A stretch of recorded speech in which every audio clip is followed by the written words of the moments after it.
Having me out. It's been a great couple days, and this is always a fantastic event, so looking forward to being with you all. All right, so Bridge Legal. I'm going to save kind of telling you guys what Bridge Legal does to the end and kind of just focus on some high-level trends that I see happening. So first of all, I think it is most fundamental what we're doing in the legal tech industry is building the rails for democracy. And I can't really think of a more important time in our country right now than to have people trying to figure out how to most efficiently, most cost effectively, and with the widest net possible, provide access to justice, which in tune is the backbone of our democracy. So I feel very passionate about what I build. I know lots of others do as well, and I think sometimes we get in these conferences, whether it's VC or hedge fund or whatever, and we sometimes lose the first principles of what this is all about. And to me, this really defines it. We are building the rails for our democracy here, and we should all be really proud of that. I've been doing this for quite a long time. I come by this honestly. This is a picture of my father and I from a long time ago, 1984 to be exact. I'll let you do the math to see how old I am. I grew up in the house of a plaintiff's lawyer. My dad has been a plaintiff's lawyer for many, many years, and I spent numerous Saturdays going down with him to his law office of 13 or 14 people trying some of the most complicated litigation in Chicago and around the country. And I got to Xerox my hand, I got to break the phone system, I got to learn how to play with DOS operating system, yes, I'm that old, and got a chance to see my dad talk with clients from outside his office and overhear the empathy, the compassion, the commitment. And that really had a lasting impact on me. One of the other things I identified and have identified as I've continued on is my dad practiced law. In fact, he's one of the best litigators in the country, I think. But he did not have run the most efficient office. And then as I went further along in my career now, 25 years of building legal tech companies, I'm blown away because I think it actually has just gotten more efficient rather than less efficient than when he was running his office of 10 to 12 people. And these inefficiencies present massive opportunities. There is no question that significant portions of workflows currently being done by essentially body shops all around the country with non-sophisticated technology are massive opportunities for business opportunity and also increasing access for lawyers to be able to handle more clients, in turn increasing access to justice. So what are we doing here? At the end of the day, I believe our technology at Bridge Legal, as well as many other tech platforms in legal tech, is really just truth-seeking. We're essentially trying to get to the bottom of facts, whether it's on a plaintiff side, a defense side, contracts, M&As, you name it. At the end of the day, we are simply trying to get as quickly as we can to the truth. And in my world, what that means, because we play in the plaintiff litigation space, is being able to find compensable cases or cases that actually have true merit and allow them to be represented by excellent people. So truth-seeking, I think, is at the core of what tech should be trying to get. Another trend I think is incredibly important right now is going deep. I don't really believe that surface level tools will have a very long life in this industry. That may be an unpopular opinion, but I really don't. I think where we're gonna see technology companies win for the next 5 to 10 are those that actually deliver the last mile and not the first draft. 80% of the way there actually provides no value. It's 100% of the way there.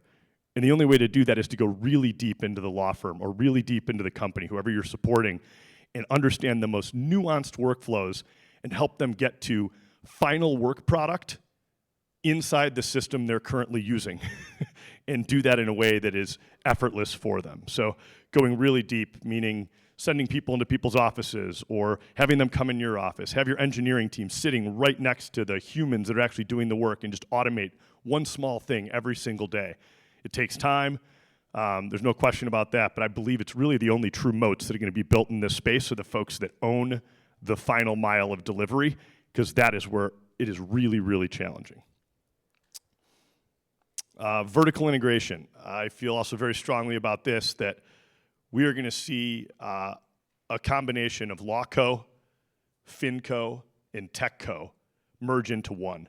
So LawCo, traditional law firm, TechCo, technology businesses supporting law firms, FinCo, private equity, hedge fund, whatever it is, it's all coming into one platform.